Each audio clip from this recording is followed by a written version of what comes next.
Hello everyone, in today's video we're going to be taking a look at the running landing. Now in normal helicopter flights, when you're going to be landing the helicopter, generally what we do is we simply line ourselves up at the ground, put ourselves into a hover, and then we very, very gently ease down onto the ground.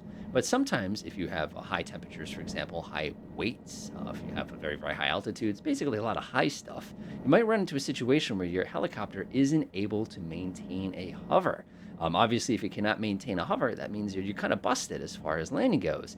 That's why they have what they call a running landing. And what it simply is it's almost like an airplane landing, where you're going to get the helicopter very, very, very gentle to the ground, and you're basically going to skid it down to a stop.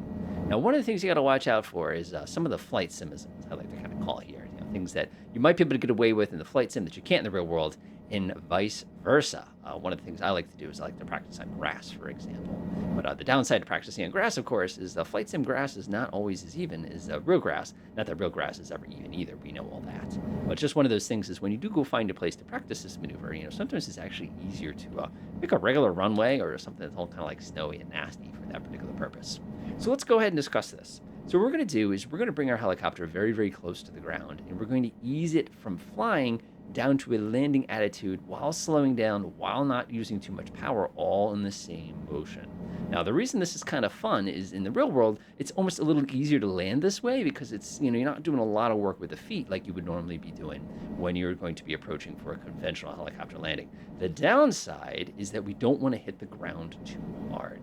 So what I like to do in practicing this maneuver is I like to bring myself at kind of a nice smooth attitude, maybe a little bit lower than usual. There's my radar altimeter giving me a heads up. And we also want to make sure we're not going too fast when we set down. So we're just going to line ourselves up here.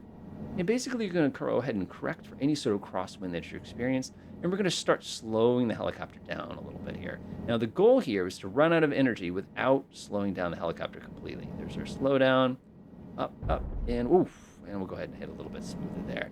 So that was a little on the rough side, but that's the general idea. I'm going to go ahead and give it a little more power here. And we'll go ahead and take it back off. I'm rushing down here again. And notice how little power that required for the purpose of that landing. And we're just going to come down a little more gentle. One of the downsides is I've been flying the tall helicopters. When you get to the little helicopter, your seating position's a little weird. Whoop.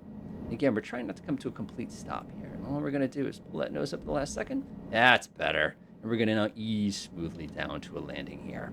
Now, if you're doing a conventional landing, I'll go ahead and I'll kick the power back in here. This helicopter is being very tolerant of me today. Thank you, Mr. Helicopter. I appreciate that. What you'd be doing instead is you'd be coming down to the point where you're going to be going, and you'd start playing the keep away game with the ground here. Of course, we give it a little bit of power, and we're just going to settle onto the ground conventionally so that you can see both of those landings side by side.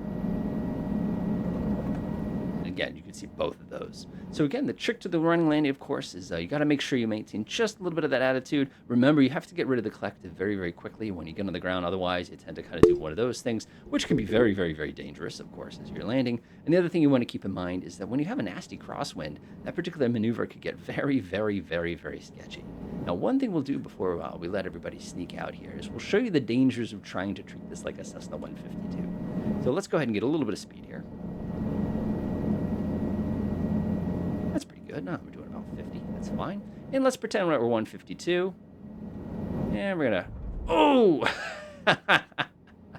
You can see we come in with a very loud crash there. So the big thing you saw on my first one, as well as the one I just did, is having a little bit too much speed is bad, but at the same token is not being fast enough could be bad as well, because you end up using a lot more power than the engine may be able to provide. Enjoy.